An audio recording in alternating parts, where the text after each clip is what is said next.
início do mês de agosto, teve uma audiência pública do Supremo Tribunal Federal falando sobre a questão da ADPF 442, que foi apresentada pelo PSOL e que busca descriminalizar a questão do aborto, a interrupção voluntária da gestação até a 12ª semana de gravidez. Está se falando muito agora na internet do ativismo judicial. O que a gente pode pensar sobre isso que vem falando sobre a internet, sobre essa questão que estamos vivenciando agora no Brasil? Primeiro a questão do abortamento, né? Porque aborto é o resultado do abortamento. Essa é a questão de interrupção voluntária da gravidez, é um nome, é um subterfúgio, não é? Para não dizer chamar as coisas pelo nome. Sim, sim. O nome é aborto, abortamento, assassinato de embrião humano. Essa é que é a questão. Esse nome chique não serve para nada, é para mascarar uma coisa terrível. Matar um ser humano no ventre materno. Então, sobre isso a gente já falou tanto, não é? E graças a Deus o povo brasileiro é contra. Porque a questão todinha do aborto é esta. Quando começa a vida humana? Quando você pode dizer que ali é um embrião humano, é um ser humano. Ora, se não for no momento mesmo da concepção, quando será? Aí uns dizem, na 2ª semana, na 3ª semana, no 3º mês, no 4º mês, só quando nasce. Vejam, é que não existe. Aqui é que está a questão. É que realmente começa a ser humano quando é concebido. Um cachorrinho é cachorro quando é concebido. Veja, um ser humano é humano quando é concebido.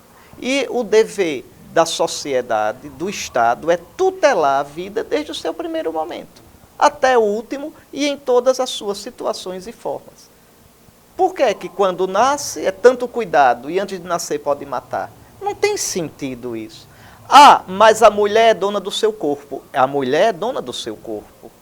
A questão é que o embrião humano não é corpo da mulher. Veja, é um ser humano que a natureza, vamos dizer a natureza, para quem crê, é Deus, entregou àquela pessoa. Então, você não pode pegar os dramas, os problemas, as exceções e fazer disso uma regra permitindo que se mate embrião humano. Não se pode, é imoral, é indecente.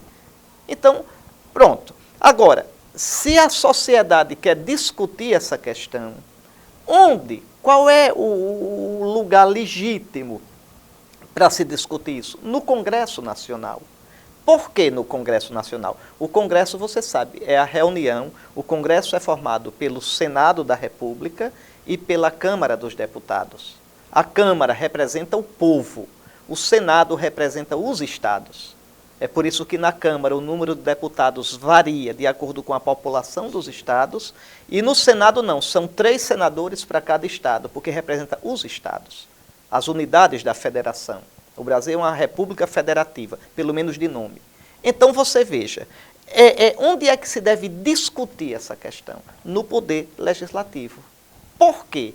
Porque os legisladores, olha, fazem as leis, legisladores, tá certo? São eleitos pelo povo, representando os várias correntes da sociedade, representando os vários interesses, as várias mentalidades, e é ali que se debatem as ideias. E esses senadores e deputados terão depois que prestar contas ao povo, que vai aprová-los ou reprová-los com o seu voto. Muito bem. Não é o judiciário que tem que dizer isso. Infelizmente, no Brasil, o Poder Judiciário, o Supremo Tribunal Federal, né, existe uma corrente que hoje está se afirmando cada vez mais dentro do judiciário, que acha que o juiz deve interpretar a lei, o espírito da lei. E isso é um absurdo, porque ele começa a delirar. Ele pega as ideias dele, juiz, e mete na goela da Constituição. E isso tem feito muito mal ao Brasil em vários aspectos, que não me cabe aqui detalhar porque não é a minha área. Então, a lei, o juiz tem que aplicar a lei, veja, aplicar a letra da lei, não fazer esse tipo de coisa. Então, mas infelizmente o judiciário tem invadido o âmbito do legislativo. E é preciso cobrar dos nossos deputados e senadores que encontrem um meio de dizer: basta, basta, senhores juízes, olha aqui, não pode, e proibir, acabar, cortar as asas do judiciário. Não para desvalorizar o judiciário, o STF, o Supremo Tribunal Federal, mas para que o STF fique onde está, fique naquilo que a Constituição lhe dá. Então, por exemplo, essa coisa, essa audiência pública, essa coisa de discutir aborto no judiciário, tudo isso é uma embromação. Tudo isso está fora de lugar, é um carnaval fora de época. Tá certo? Não tem sentido, está errado, está errado. A gente fica, veja, eu não votei em juiz, né, para juiz me representar. Você não votou. Juiz não é eleito pelo povo. Juiz não tem uma sabedoria acima da sabedoria do povo. Esses senhores se julgam Deus, senhores e senhoras. Não, está errado. Então, nós devemos pedir, se a sociedade pedir, se nas redes sociais se pedir, veja, pressionar a deputados e senadores para porem fim ao ativismo judicial.